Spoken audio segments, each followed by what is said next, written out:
En medio del ruido del mundo, hay un espacio donde el alma encuentra descanso. Un momento para hablar con lo alto, para escuchar lo que transforma. Un programa para quienes buscan, para quienes creen, dudan o esperan. Reflexiones, palabra viva, testimonios y ese encuentro íntimo con Dios. Déjanos un espacio en tu camino que comienza entre Dios y yo.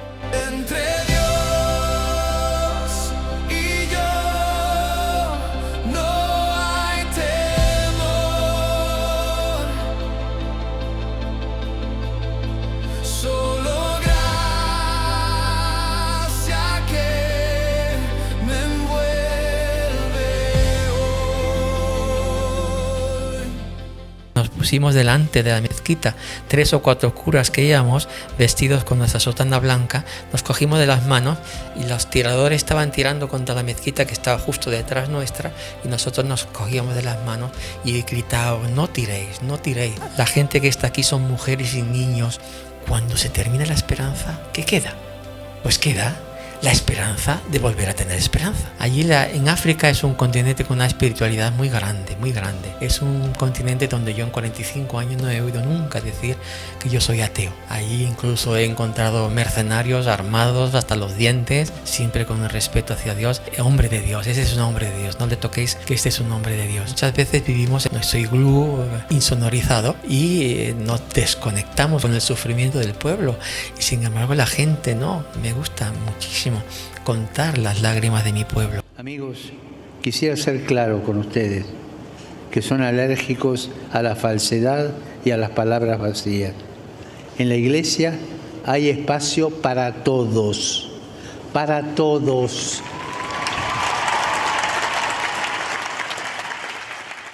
Buenas noches a todas aquellas personas que nos seguís en este camino, que es un camino hacia Belén. En este camino de Adviento que tan bonito hemos iniciado en este tiempo camino a la Navidad. Me gustaría que todas aquellas personas que todavía no nos conocéis o que queréis que nos conozcan, pues que os suscribáis a este podcast para que pueda llegar a todos los rincones, ¿no? Hay que agradecer a personas que nos están llegando pues comentarios de diferentes, hemos cruzado el charco, ¿no? De que vienen de Colombia, de África, de diferentes lugares, es una maravilla. Y te das cuenta que eso es porque Dios quiere que seamos instrumentos. Pero vosotros también colaboráis estando ahí. Bueno, pues el camino a Belén no es fácil, porque el camino a Belén también hay momentos complicados, nos cansamos, es un largo recorrido, a veces parece que no se ve esa estrella.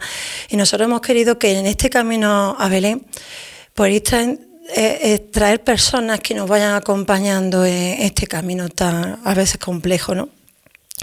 Pues hoy tenemos aquí a una persona que yo estoy ya emocionada nada más que de presentarlo, porque para encender nuestra segunda vela de Adviento, que es la vela de la paz, está con nosotros Monseñor Juan José Aguirre. Buenas noches. Hola, muy buenas noches, encantado de estar aquí.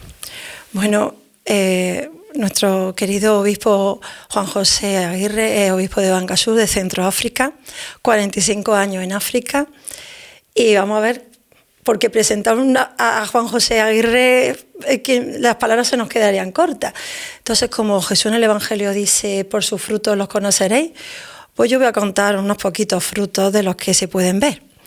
Bueno, pues Juan José Aguirre pues tiene a su cargo 35 sacerdotes, 300 capillas y 11 parroquias, 8 monjas, un hospital, cuidado, que en el hospital atiende a enfermos de SIDA, tiene leprosería, maternidad, que dice que funciona bastante bien, la pediatría, odontología y por supuesto un quirófano que le permite pues seguir adelante en el día a día. Es una preciosidad el orfanato que hay allí, que se llama Mamatóngolo, que significa estrella. Y pues es una alegría, porque tener un orfanato es seguir dando vida con 40 internos y 300 niños en acogida. Pues ¿qué más decimos? Pues 32 escuelas, madre mía, y una diócesis de 450.000 habitantes que viven cada día con una sola comida al día. Todo eso son frutos que se ven, pero luego están los frutos del Espíritu que no se ven, que a lo largo de esta época os daréis cuenta que son admirables, pero porque Dios le ha tocado el corazón y hoy lo tenemos aquí con nosotros. Pues sin más, me gustaría empezar encendiendo la vela de la paz, que nuestro obispo, nuestro monseñor, pero yo a lo largo del podcast creo que lo voy a tratar ya como un familiar mío, porque ya os daréis cuenta que es un trocito de pan, que está con él como si fuese un familiar. Pero hoy, de verdad os digo, vamos a sentir cada uno en nuestra casa como si lo estuviésemos encendiendo, la vela de la paz, pero que no sea solamente encender la vela de la paz, sino que la paz llegue de verdad a nuestros hogares con este gesto que el obispo Juan José Aguirre va a hacer.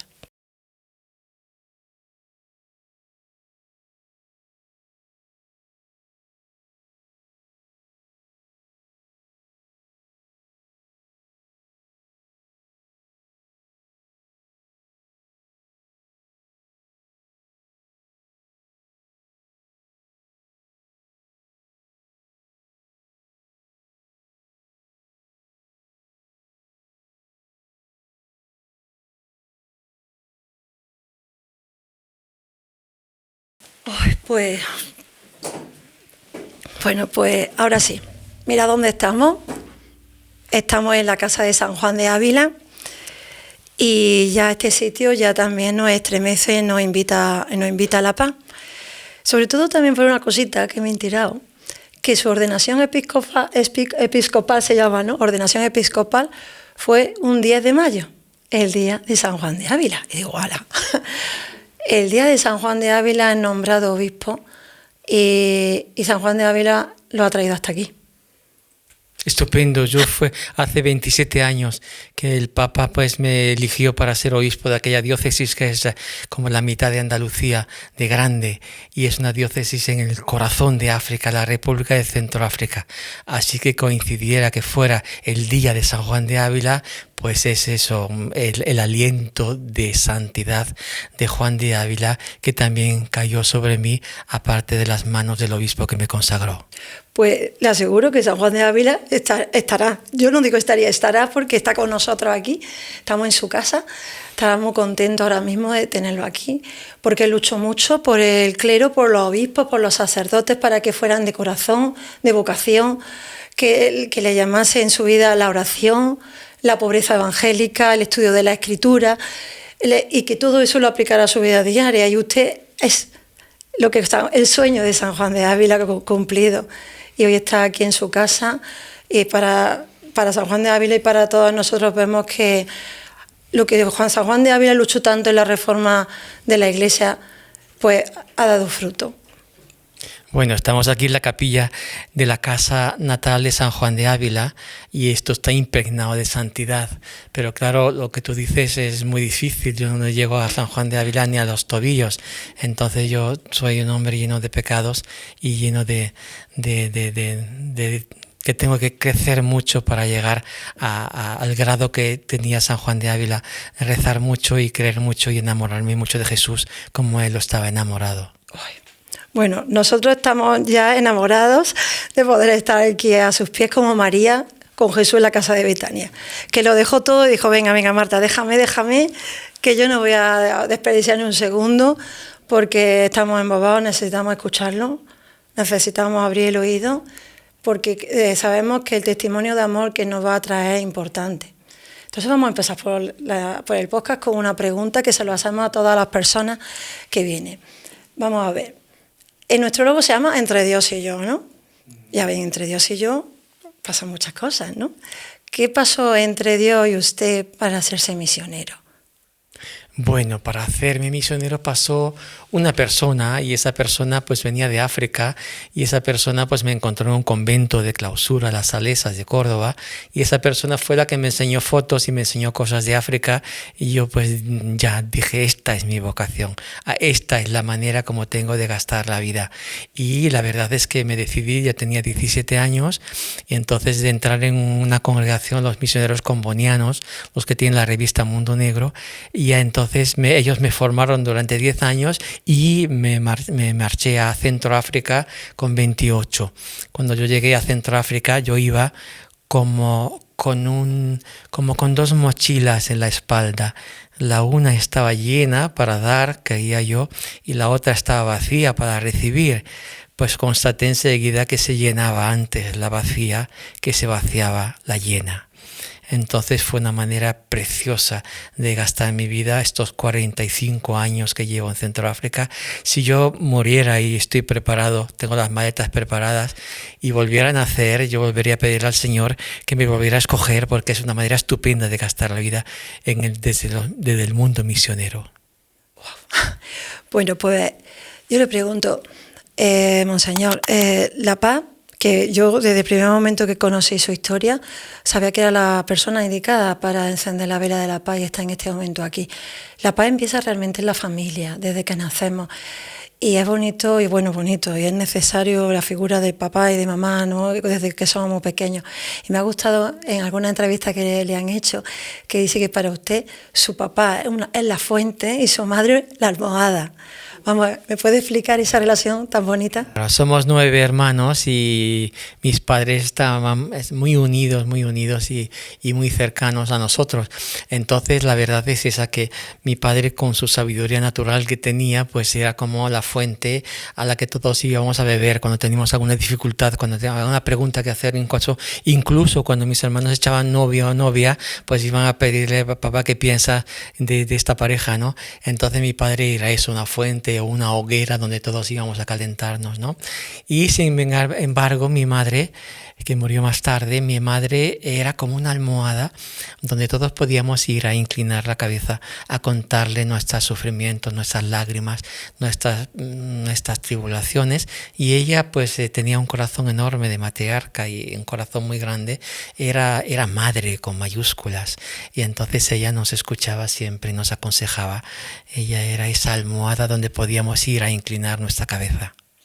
Bueno, pues hay una frase que su papá le dijo, que yo creo que nos la vamos a apropiar también nosotros, que la voy a leer literal porque es preciosa, que os decía: papá, no os quiero ricos, os quiero humanos. Así es, nos lo repetía muchas veces, ¿no? Nos quería humanos, personas humanas, con empatía, que tuviésemos el corazón abierto, con fraternidad, que los hermanos nos lleváramos bien. Exactamente, lo otro era por añadidura. La verdad es que nosotros mamamos un poco lo que veíamos en nuestros padres, ¿no? Y mi madre decía una frase que la repetía a menudo, y decía: de un matrimonio y de una familia bien avenida, hasta los ángeles tienen envidia. Pues mira, yo voy a contarle también algo personal, ¿no?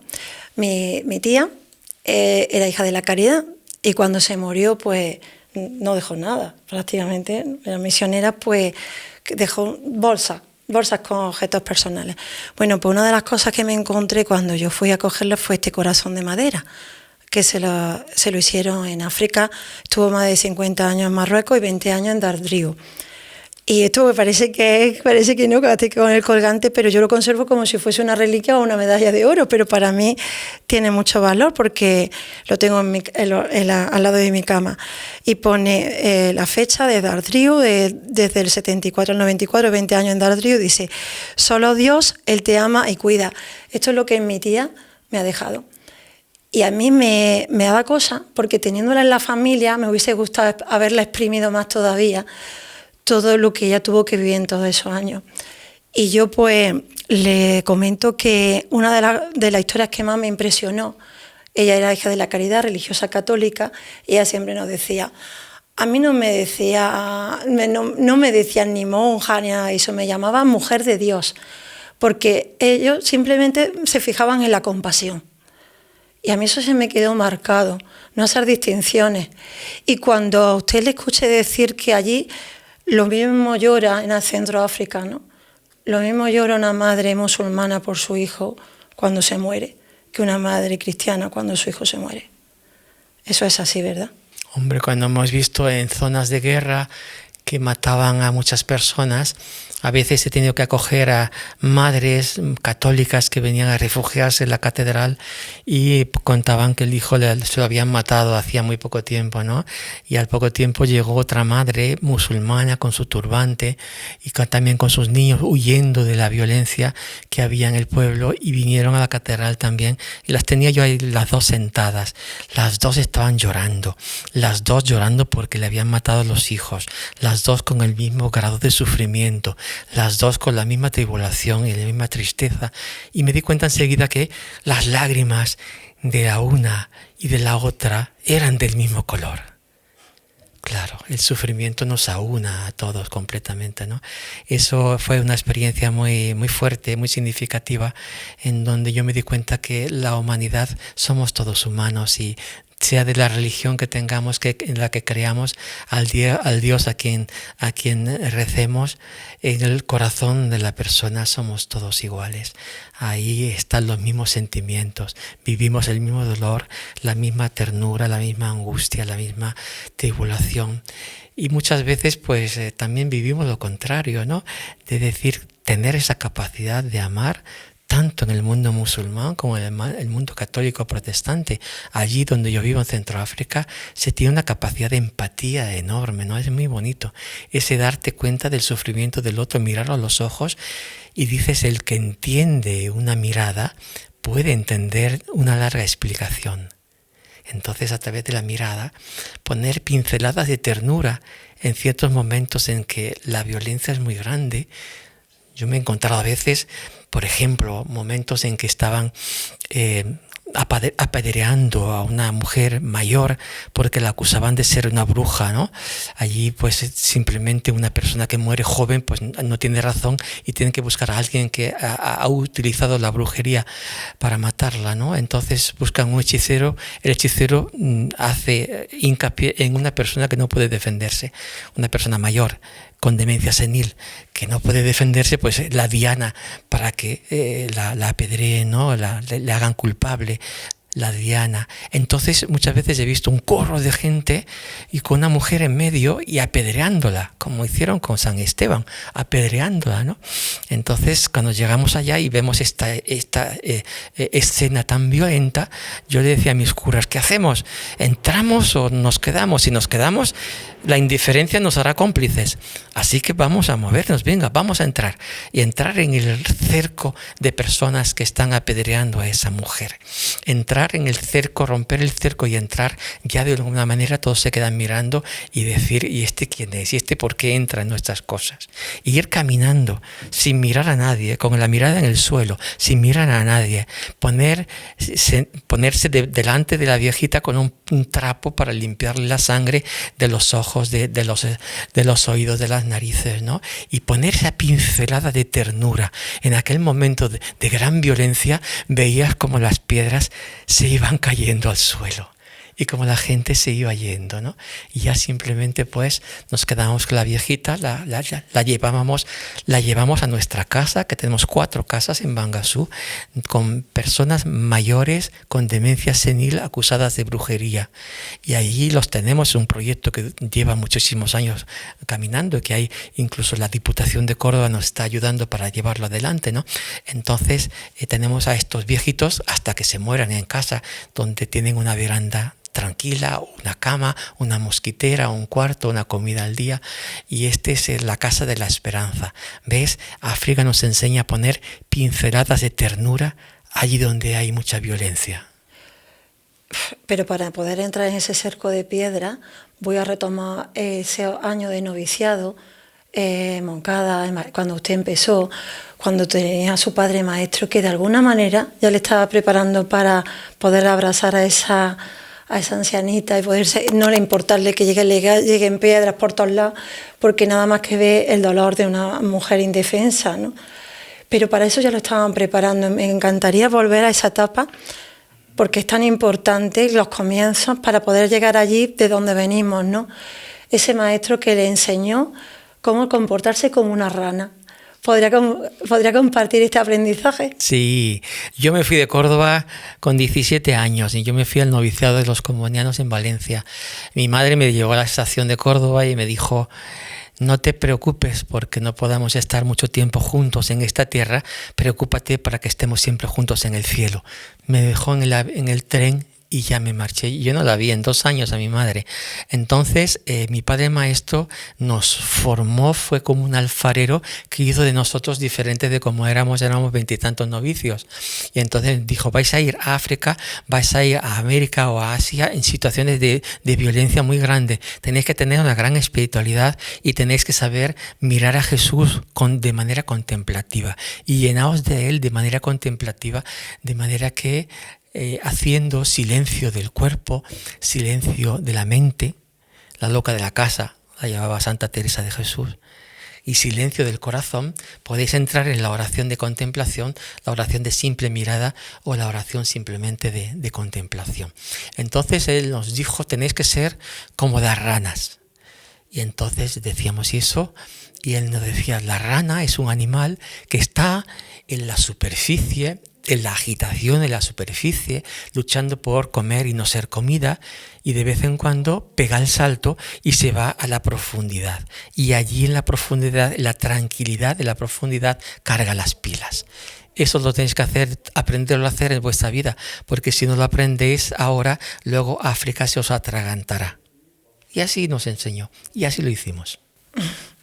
Y llegó a África con 27 años y vivió una experiencia que también le cambió la vida, porque nada más llegar habla de un nuevo bautismo, un bautismo espiritual cuando se encuentra allí en su primera misa, que a mí personalmente me recuerda mucho a la conversión de Francisco de Asís cuando besó al leproso.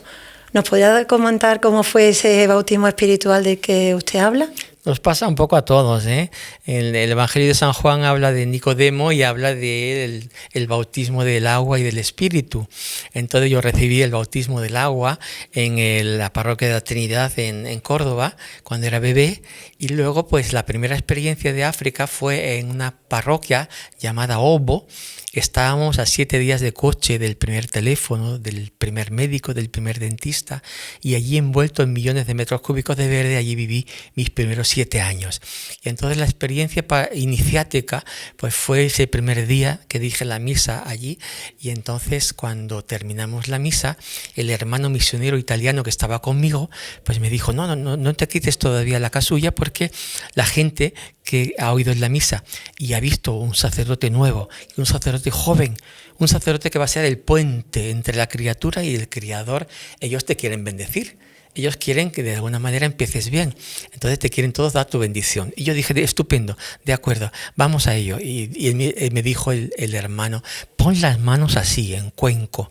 Y entonces tú déjate hacer lo que ellos quieran para bendecirte. Y así lo hice yo, las manos en cuenco. Y fueron pasando todos los feligreses, que eran como 600, y entonces fueron todos escupiéndome como perlitas de saliva en las manos para darme su bendición. Esa era su bendición. Y yo pues estuve con las manos extendidas y hasta que pasaron los 600 feligreses que tenía yo en aquella.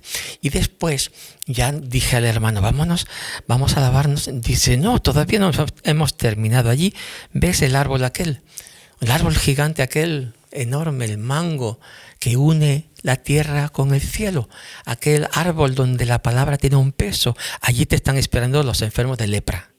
Yo no había visto un enfermo de lepra en mi vida, y entonces yo dije, pues esto son enfermos que pierden una parte de sus cuerpos, se van pudriendo, los cartílagos, sobre todo cartílagos de las orejas, de la nariz, se van cayendo los dedos de las manos, de los pies, tienen llagas en muchas partes del cuerpo. Yo no había visto nunca un leproso, y además el olor que desprende pues es muy significativo, ¿no?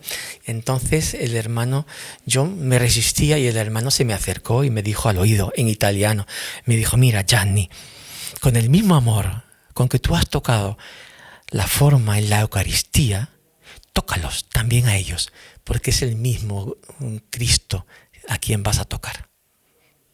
Y me dio un empujón. Y yo ya me fui a hacer los leprosos, y ya en cuanto llegué, me acuerdo que me envolvieron, empezaron a tocarme con sus dedos, con sus muñones, a acariciarme y a escupirme también, porque era su bendición también.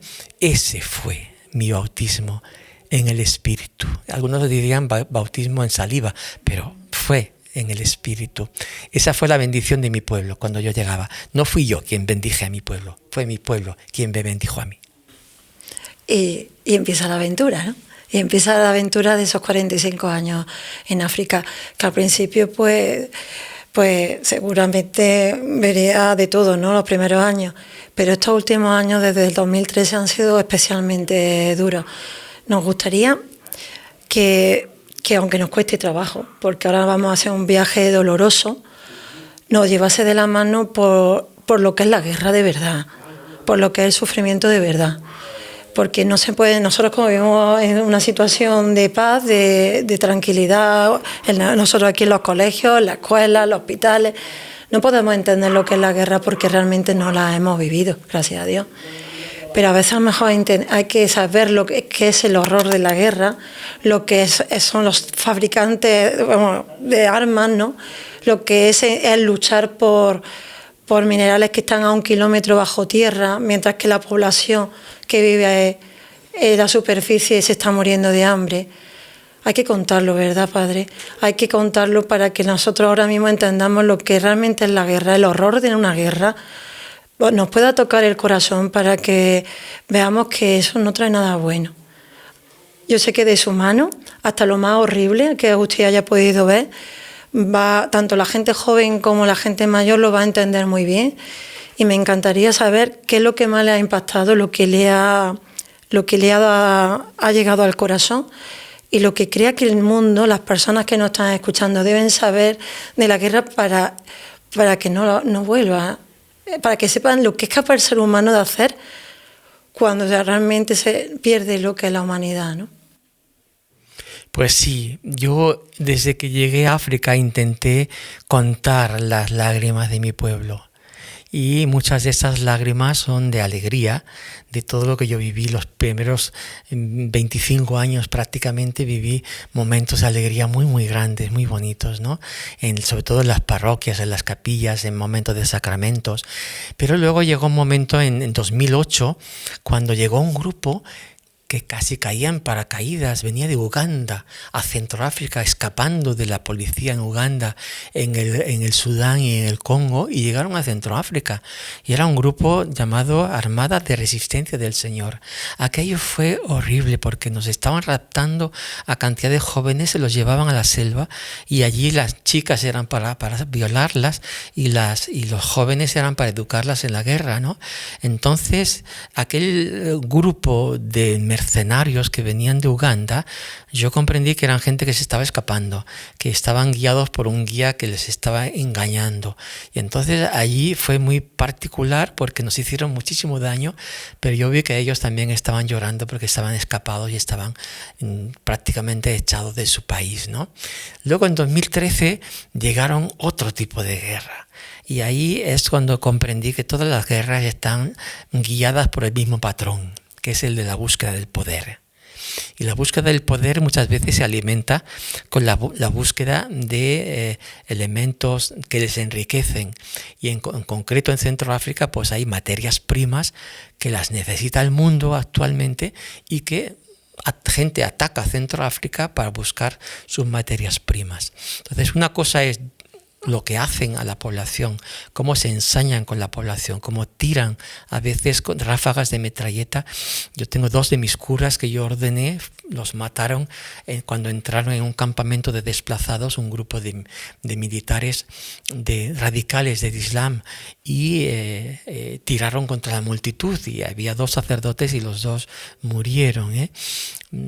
Abro un paréntesis simplemente para... Cuando yo digo Islam, radicales del Islam, no estoy hablando de los millones y millones de personas del Islam, musulmanes, que son gente buena, gente trabajadora, gente piadosa, que son gente pues que viven su religión y no se complican más la vida. Estos que tienen metralletas, que tienen armas en sus manos y atacan, son la punta del iceberg. Son un pequeño grupúsculos que son en pocos en número, pero que hacen mucho daño y salen en los medios de comunicación. Pues entonces cuando en 2013 nos atacaron grupos islámicos que venían del norte y estaban armados por señores de la guerra armados por los países del Golfo, los países ricos en petróleo, ¿no? Estos estaban vendiendo armas a Centroáfrica, vendiendo armas a todos aquellos que querrían islamizar toda una parte de Centroáfrica. Estoy hablando de países que todos conocemos, de Arabia Saudita, del Qatar, de países que tienen mucho petróleo y que dan una parte para escuelas musulmanas, dicen ellos, ¿no? Madrazas, y que sin embargo muchas partes de ese dinero está desviado hacia el armamento de grupos militares, de grupos radicales. Cuando hemos vivido eso en Centroáfrica, hemos vivido circunstancias tan brutales, porque primero nos atacaron en 2013 grupos que nos desalojaron de todo, me tiraron por tierra algunas misiones que eran preciosas, que habíamos tardado años en construirlas aquí en España, en Córdoba. Con el grupo, la Fundación Bangasú que tenemos en Córdoba, nos habían hecho construir misiones con su quirófano, su casa de sacerdotes, su escuela, la escuela para los niños, el kinder, y esas misiones, algunas las hemos visto completamente rasadas a los cimientos, ¿no? Fue una pena muy muy grande que veamos misiones que estaban siendo y la gente huyendo porque había grupos radicales musulmanes que estaban un poco tirando sobre la población. Luego pues surgieron grupos no musulmanes que querían vengarse de lo que habían hecho los primeros.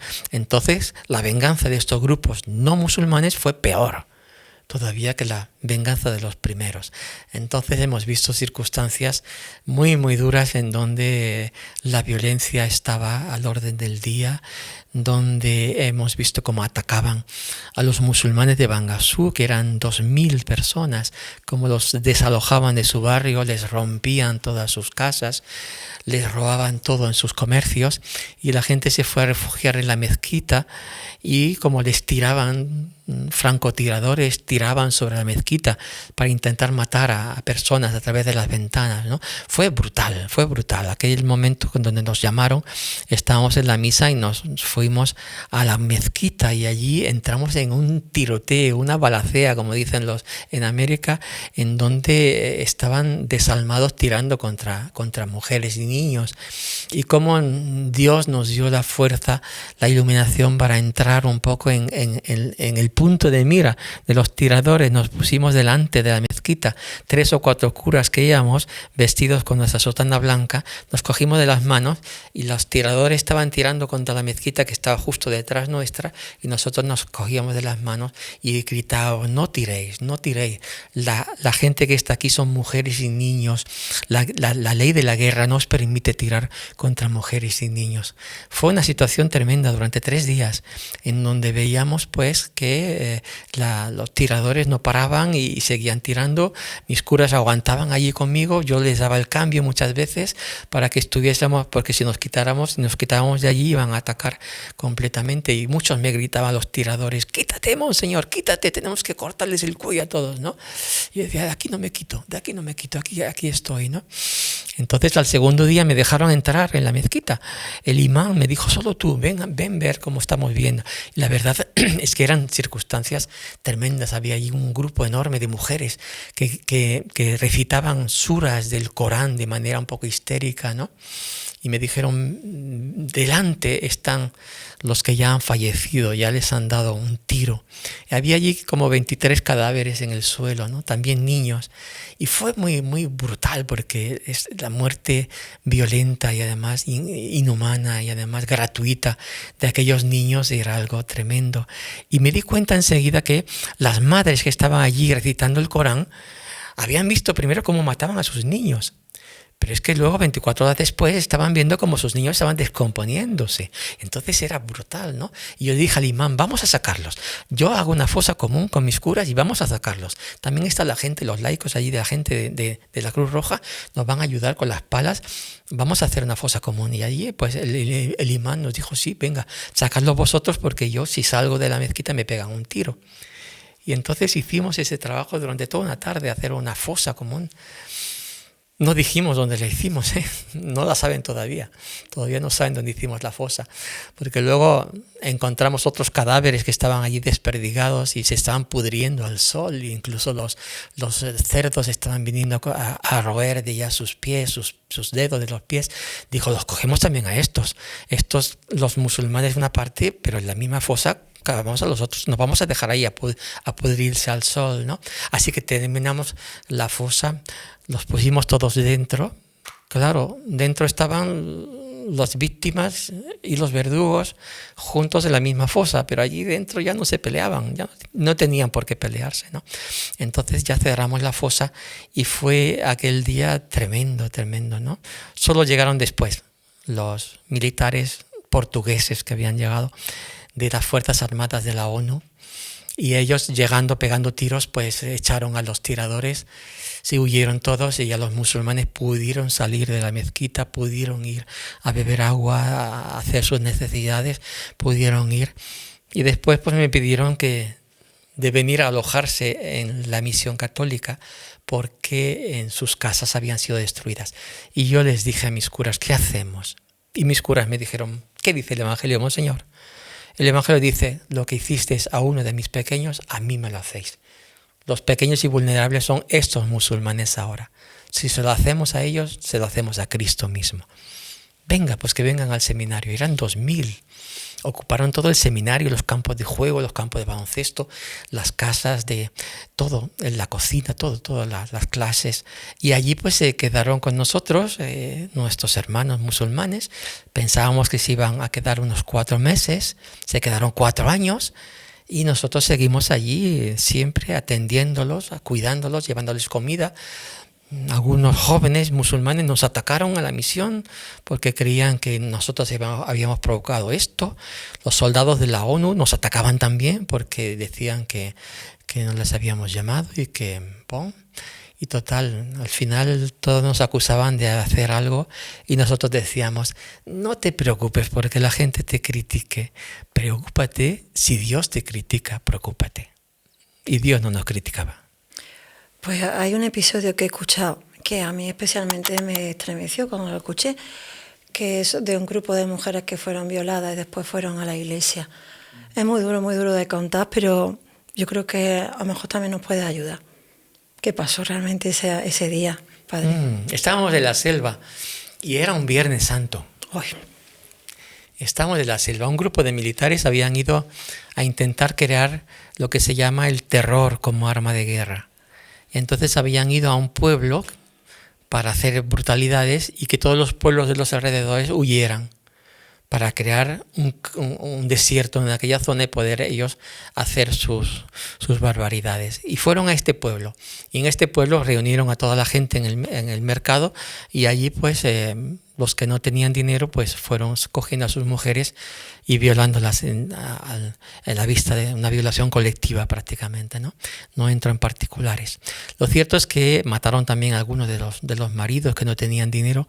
Estas mujeres huyeron del pueblo y vinieron hacia el pueblo donde yo estaba, 20 kilómetros más abajo.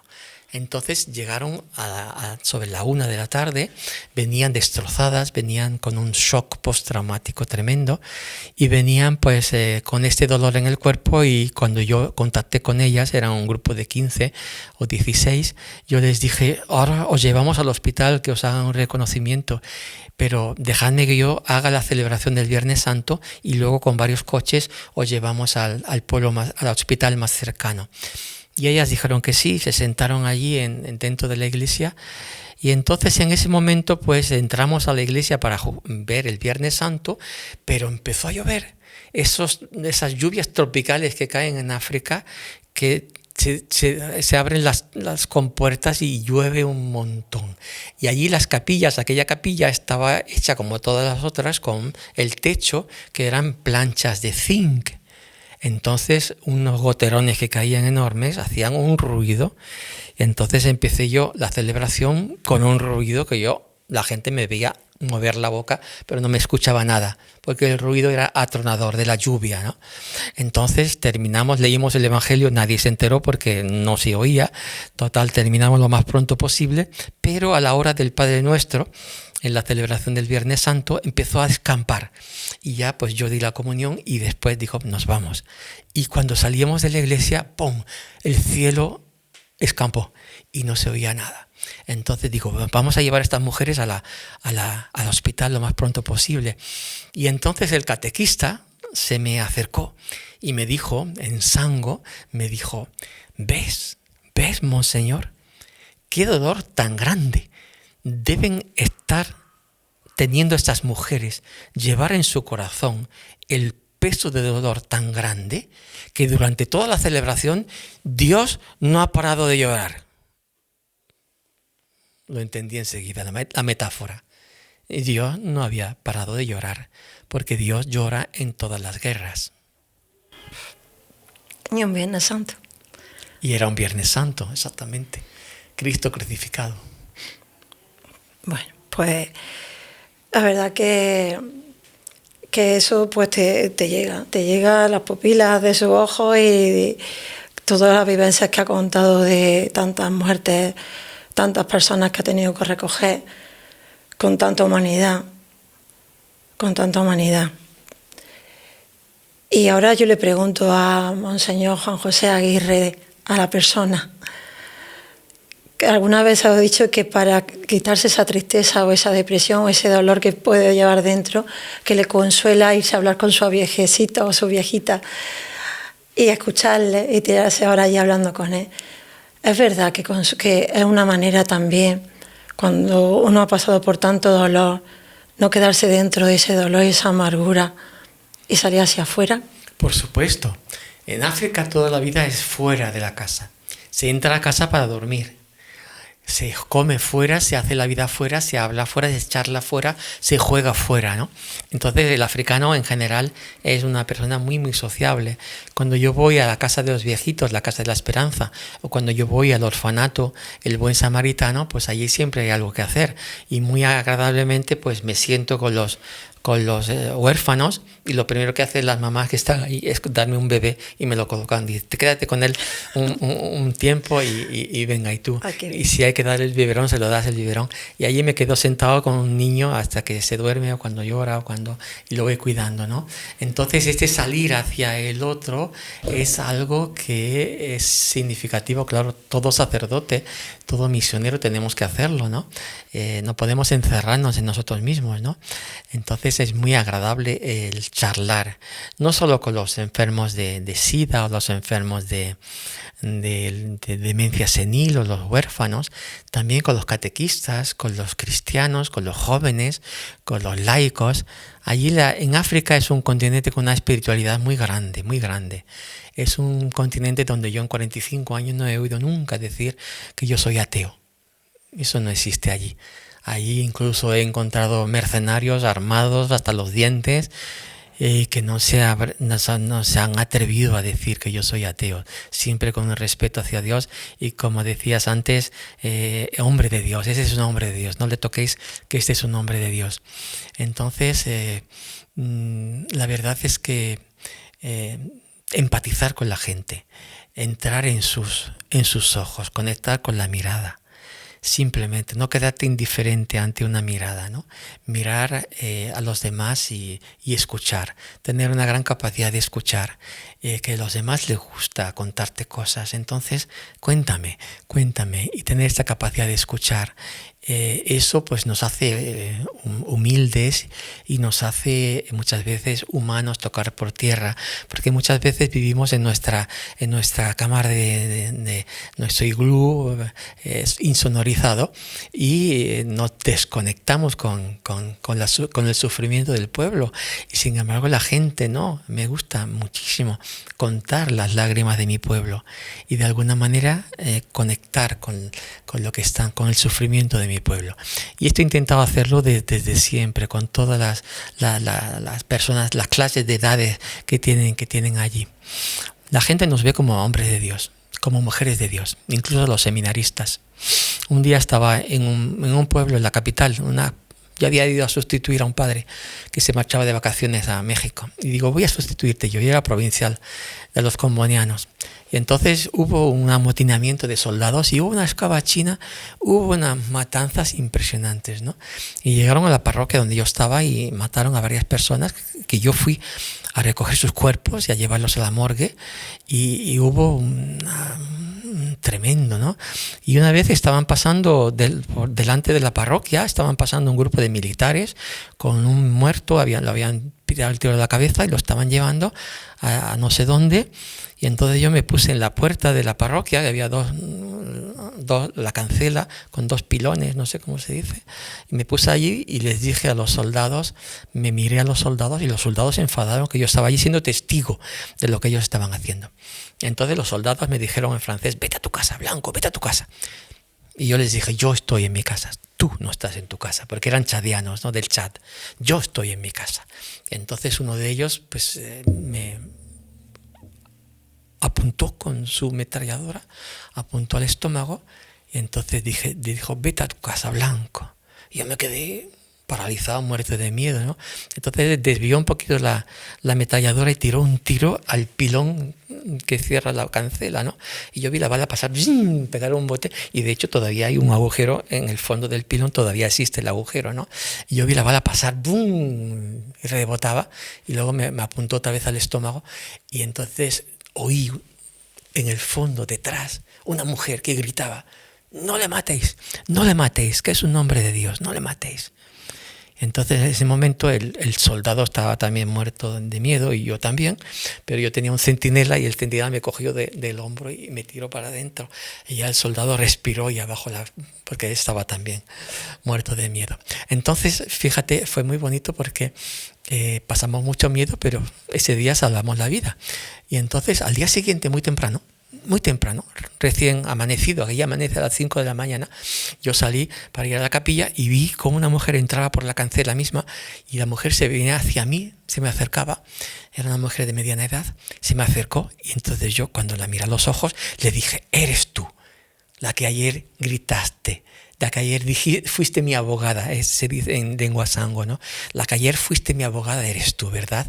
Y ella hizo un gesto que no es usual allí en África, que es levantar la mano y acariciarme la barba, ¿no? Y acariciarme la barba, y entonces ella simplemente me dijo, no tengas miedo, porque caerán a tu izquierda 1000 y 10.000 a tu derecha, pero a ti no te tocarán. Digo, eres un profeta, eres para mí. Es la voz de Dios que me está hablando a través de tu voz, me está diciendo lo que tengo que hacer. Es el Salmo 90 que estás diciendo. Y la mujer decía, yo lo que me ha venido a la cabeza. Digo, no, es Dios que te ha inspirado esas palabras para que me las digas. Y ese intercambio de miradas entre mi profeta y yo nos dio una gran consolación, ¿verdad? Y bueno, pues ese contar las lágrimas de mi pueblo ha sido algo que todos los misioneros lo llevamos también. Tu tía lo llevaría en su corazón. Es una bendición escucharle, padre. Y yo creo que se ha cumplido la frase de su papá, ¿no? No os quiero ricos, os quiero humanos en su vida. Y además me gustaría, ya que ve la distancia entre Centroáfrica y cuando viene a España, y aquí en España parece que estamos perdiendo un poquito, la humanidad. ¿Estamos perdiendo la humanidad? No lo sé, pero la espiritualidad seguro. Estamos en una sociedad muy decadente. No solo España, toda Europa. El otro día hace un año oí como misioneros de espiritanos, de la congregación de espiritanos nigerianos, salieron de Nigeria 12 y se fueron a evangelizar el sur de Holanda.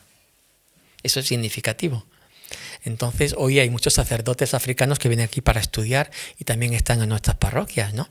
Entonces, la sociedad europea es decadente porque estamos perdiendo los principios, estamos matando a nuestros niños, estamos perdiendo la espiritualidad, estamos perdiendo la idea de Dios, ¿no?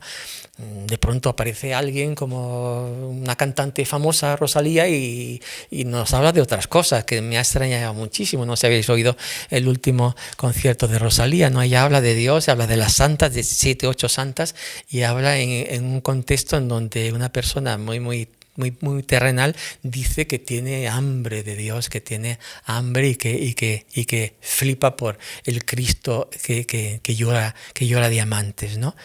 Estos son cosas que no son usuales, ni mucho menos, ¿no?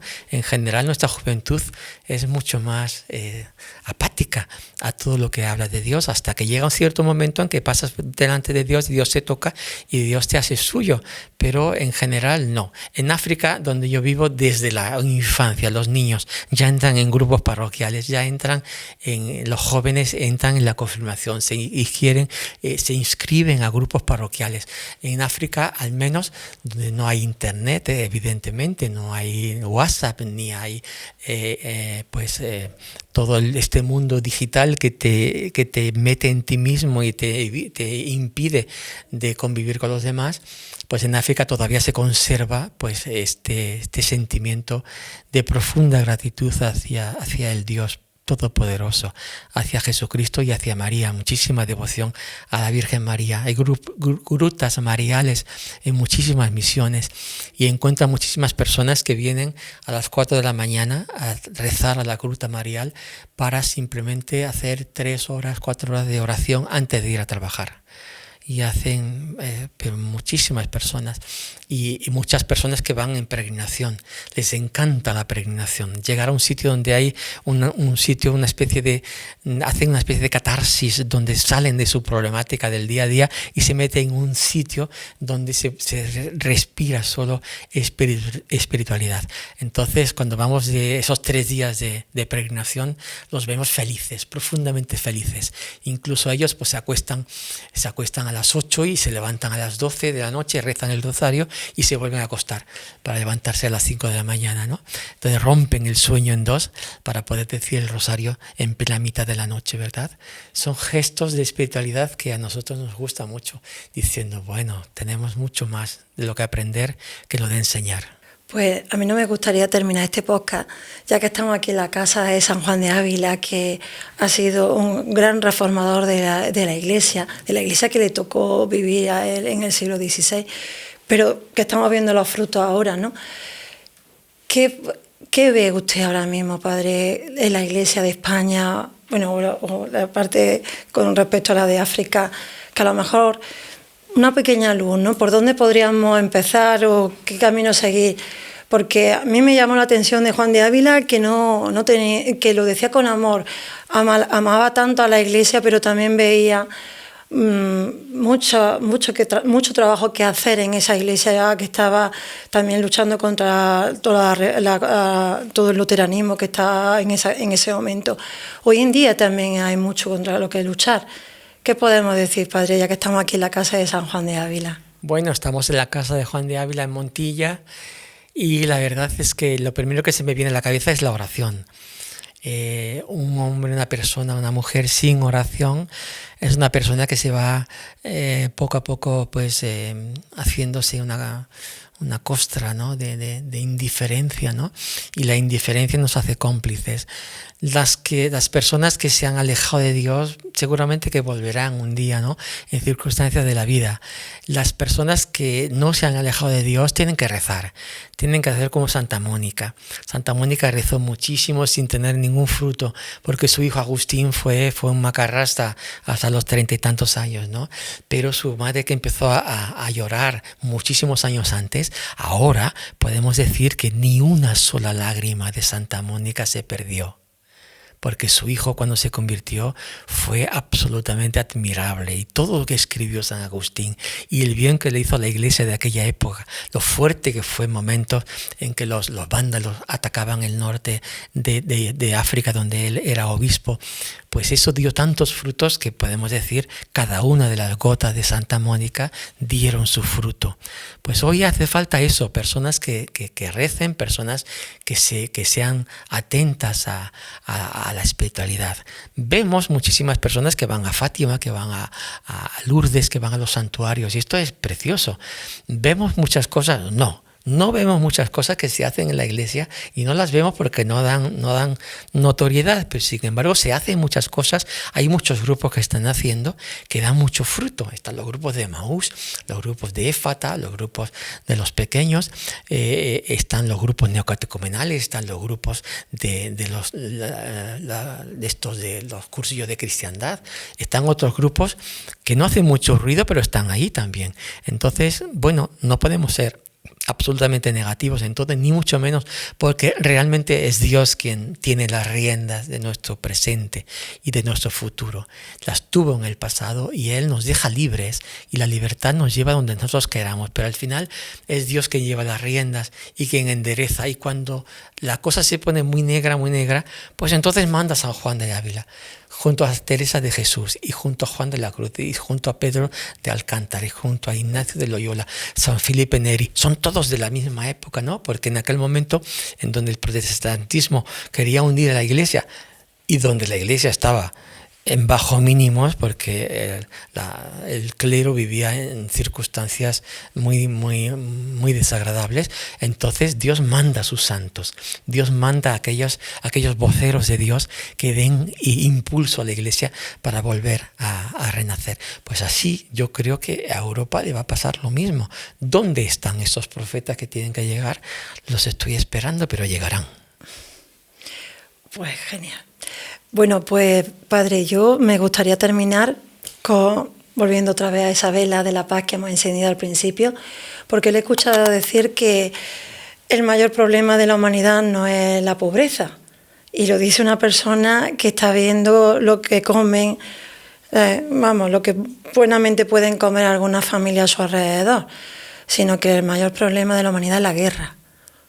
¿Podría explicar eso?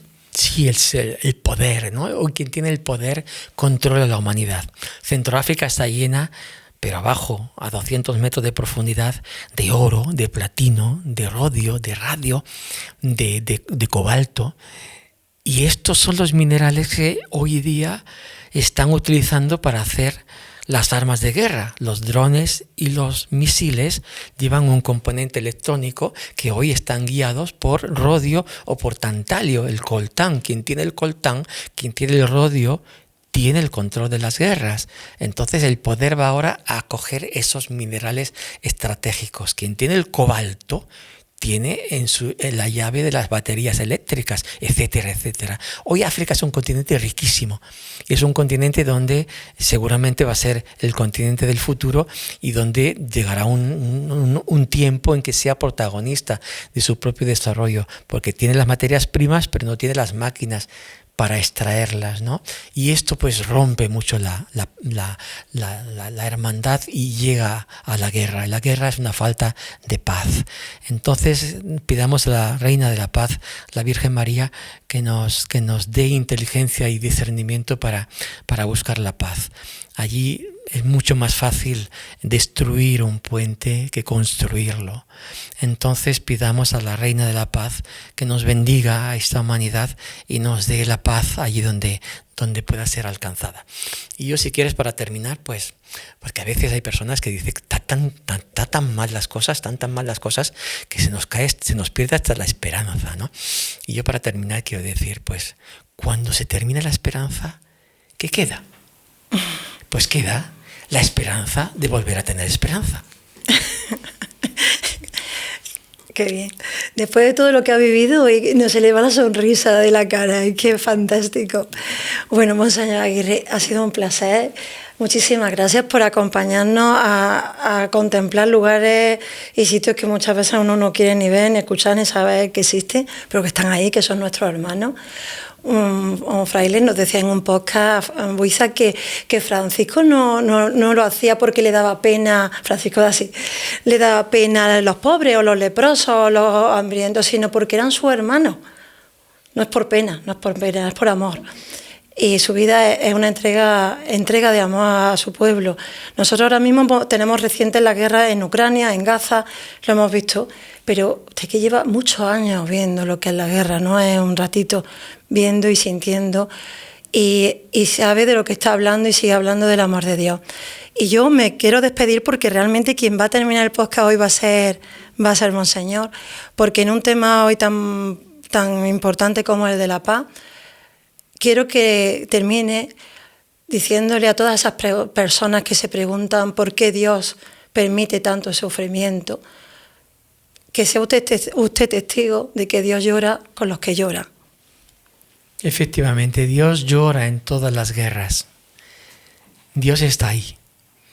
A veces me he sentido solo delante de barbaridades y yo sentía a Dios a mi lado, respirando. Dios estaba allí presente de alguna manera.